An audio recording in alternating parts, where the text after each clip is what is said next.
Pensa numa tenda interessante, hoje está muito interessante. Primeiro que hoje é dia do poeta, aí eu vou reprisar uma entrevista que eu fiz com o Antônio Geraldo Figueiredo Ferreira, que é romancista e poeta, acabou de lançar um livro de poesias, e eu escolhi tema para ler para vocês, que eu me identifiquei demais. É um livro maravilhoso, o meu já tem até autógrafo, olha que bacana.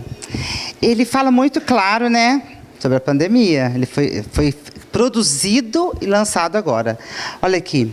Acho que não vivi como devia. Não fui até o fim, não rapei o prato, nem lambi os beiços.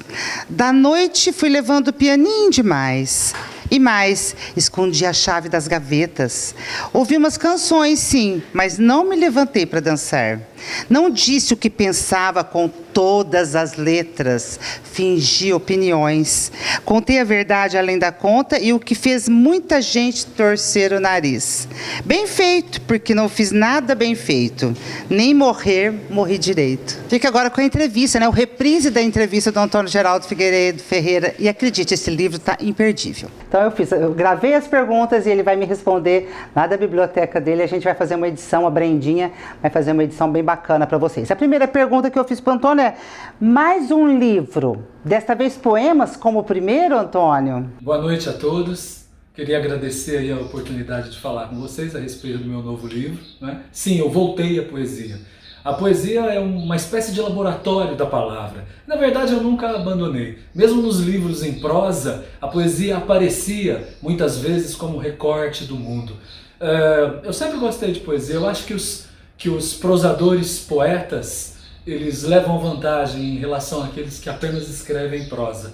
Poesia é um modo especial de ver a vida, a realidade, e nada mais especial do que agora, né? Nesse momento difícil que vivemos, que a poesia aí apareça como uma espécie de respiro para os novos tempos, para aquilo que a gente tem que enfrentar. Você disse que não é um livro de circunstância, né? Mas foi a pandemia que te inspirou? Sim, eu digo que é um livro de circunstância. Na verdade, eu estou pensando na questão poesia de circunstância.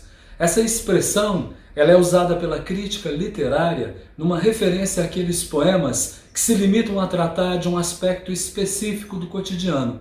Seria a poesia de circunstância exatamente por isso. Nesse sentido, ela se afasta daquele outro tipo de poesia chamada homérica, ou com pretensões homéricas, aquela poesia que quer ficar no tempo, permanecer.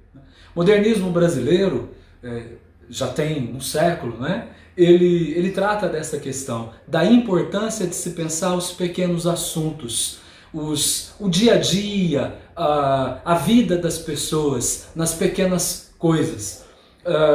Por isso eu chamei de poesia de circunstância, uma vez que está ligado a um fato, a pandemia, né? O medo das pessoas, a organização política do país, as necessárias mudanças que devemos passar. Então eu pensei um pouco nessa questão. E, curiosamente, ao mesmo tempo que é circunstancial, é também universal, porque é uma questão que agora faz parte da história do mundo.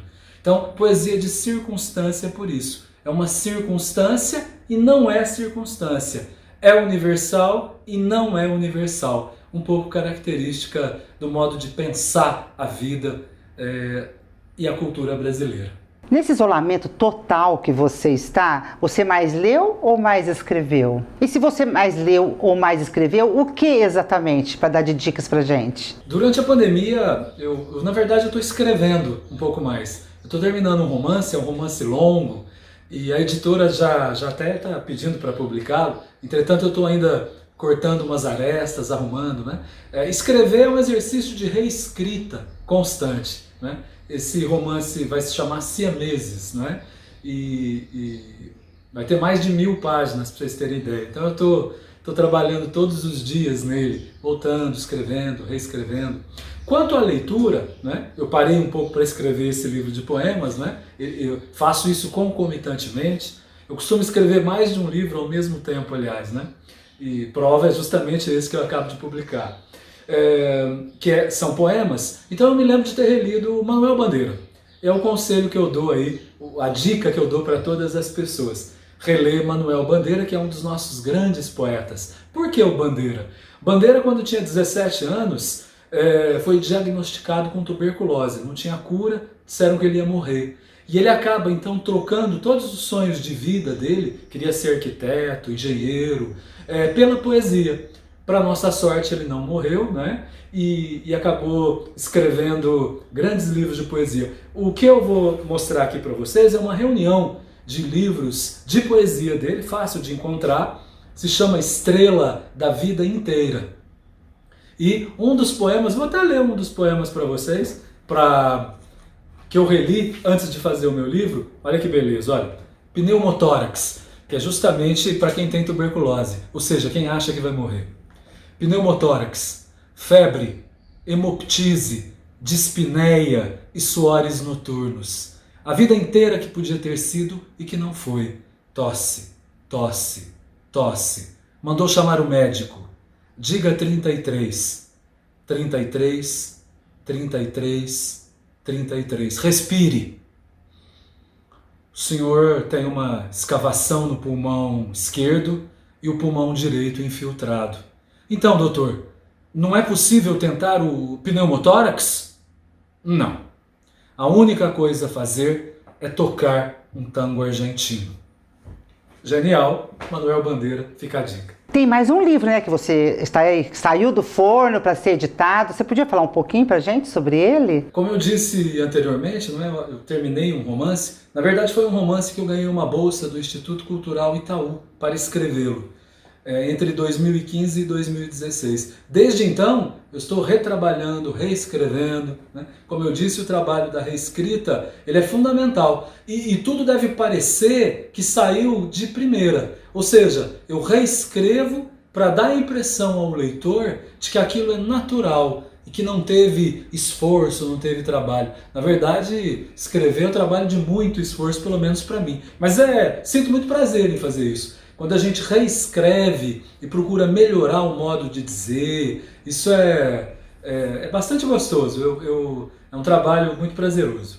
Mas enfim, então o livro se chama Siameses, provavelmente sairá no final do ano, começo do ano que vem, acredito, e trata da história de um casal. O título Siameses, como eu falei, um encontro amoroso muito desastrado. E eu acho que vocês vão gostar. Quando sair, eu apareço aqui de novo para falar desse romance. Nesse livro de poemas Eu Morto, a capa é maravilhosa, a arte. Quem que fez? A capa foi feita a partir de uma fotografia que eu tirei de um anjinho de cemitério. Um anjinho bonitinho, a menininha levantando a saia para segurar umas flores.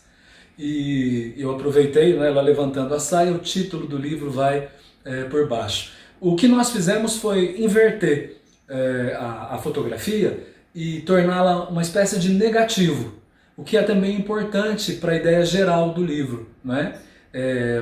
Eu não tenho a fotografia, mas o negativo da fotografia, um anjo de cemitério, que evidentemente tem tudo que ver com a ideia do eu morto, não é? Essa personagem que vai falar da possibilidade da morte, encarar a morte e, por que não dizer, a própria existência. Pensar na morte em alguma medida, valorizar aquilo que a gente faz enquanto vivos. Essa é a ideia da capa. E quem fez a capa, aliás, né, que é o designer da editora, se chama Éder Cardoso. Terminei, inclusive, um livro infantil também, eu disse que eu escrevo vários ao mesmo tempo, né? E o Éder é que vai fazer a ilustração desse livro infantil. E volto aqui de novo para falar, vocês não vão me aguentar. Toda hora que eu lançar livro, eu vou aparecer aqui para falar com vocês. De todos os poemas desse livro, Eu Morto, qual que você compartilharia com a gente agora para pregar na alma? É muito difícil para um autor dizer qual é o seu texto preferido. De modo geral, ele gosta de todos. E são como filhos, né? Não tem muito como dizer qual você prefere. Eu vou ler para vocês o poema de abertura, na verdade, do livro. E creio que vocês possam gostar desse poema. Diz assim: Morri, mas deixei uma sombra. O dicionário aberto sobre a mesa, nas páginas 476, 477. Ontem, na garganta, o silêncio daquele verbete obscuro. Quase o vejo reposto na prateleira baixa por conta do peso das palavras, mudez na página de rosto. Bem, não queria mesmo que colassem os meus lábios.